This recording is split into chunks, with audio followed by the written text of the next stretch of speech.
You guys seriously have to watch Michelle Wolf, okay?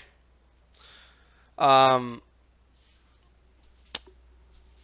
and her roast at the 2018 White House Correspondent Dinner, right?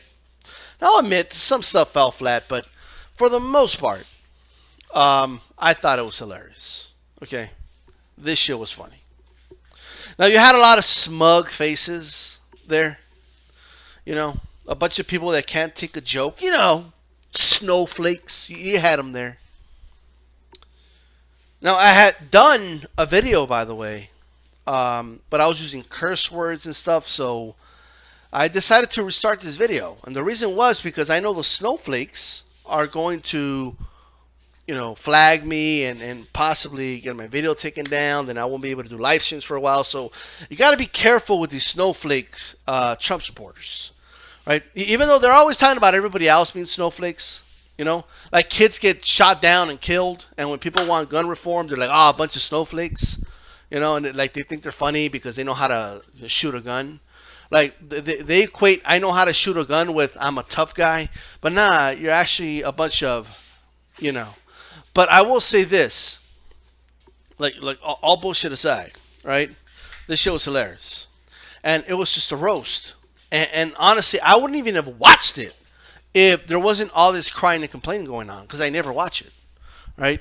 But once I saw all these Trump supporters crying and complaining about how they're saying that Michelle Wolf, the comedian, should apologize. Okay, she should apologize for what? Okay. By the way, I don't know this yet, but I wouldn't be shocked that there'll soon be threats against her life, because this is exactly what the snowflakes do. Okay. So I'm waiting for Alex Jones to come out and say that this is she works for the globalist. All right, but look,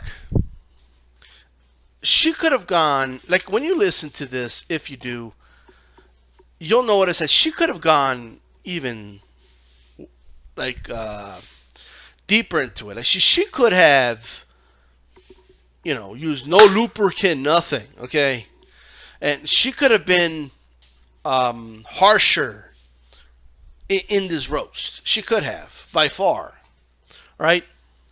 And I am tired of this administration being treated with a bunch of kid gloves, especially because the media is scared that, the Trump supporters are going to accuse them of being fake news.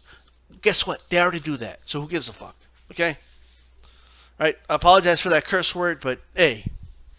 All right? They can't handle it. They can handle it. Like, what do you want? Right?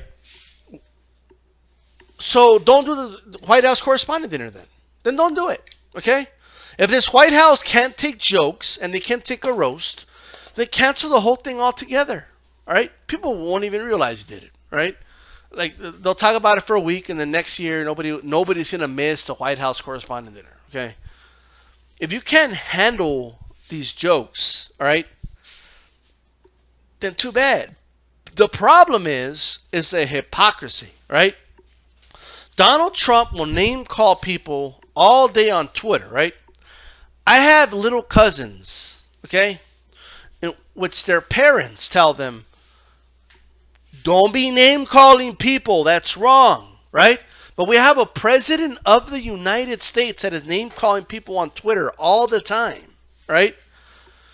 We have a president of the United States, the president, calling for people's arrest and stuff like that. We have a president, right, that goes to rallies and has mocked a disabled reporter. And stop acting like he didn't. Yes, he did. We all know he did.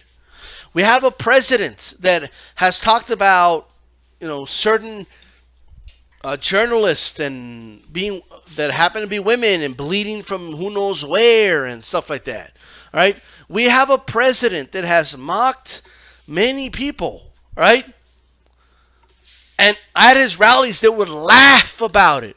And then when people would say, like journalists would say, hey, maybe he went a little too far there, it was always, oh, there you go again, being politically correct, right? Oh, there you go again, saying this, saying that. Oh, there you go again. Bunch of snowflakes. Can't take a joke.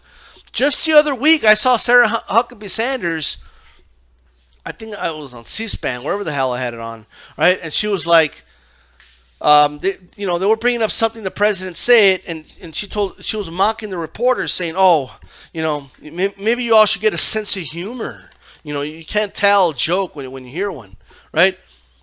Well, look at her stupid face right there, all right? Look at her. Couldn't take a joke, right? After months and months of telling everybody that they need to get a sense of humor and take a joke, look at her. She wanted to cry. She honestly looked like she wanted to cry, right?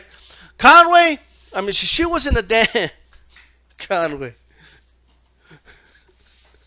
She looked like she saw a ghost. I don't know what the hell was going on with her. Okay, she's almost out of the White House anyway. All right, but the point is, and then she made jokes about the porn star stuff, and then you go to a table with like Trump officials, they're all like stone faced and giving a smug face, and they obviously don't want to laugh, because if they laugh, they know they're gonna hear the wrath of Trump. Okay, so I just find this funny and very ironic. Okay, they got Scaramucci out there, of all people. Okay, out there saying that this went too far. Are you kidding me? All right? Are you shitting me? It is obvious to me that, that they can't take a joke. And I think, what's funny is that these jokes are true. Like, when you hear them, they're like funny, but like they're true, and I think that's why it hurts, right? Like, if it was just something people think is true, you would just laugh, right? But this is absolutely insane. They can't take a roast. They can't take a roast. It's a fucking roast. What do you want? I couldn't believe when I was watching these smug faces, like, bruh, it's a fucking roast. Oh, but she went out of line with this joke. It's a roast. Anyway. Well, that's it. I'm out.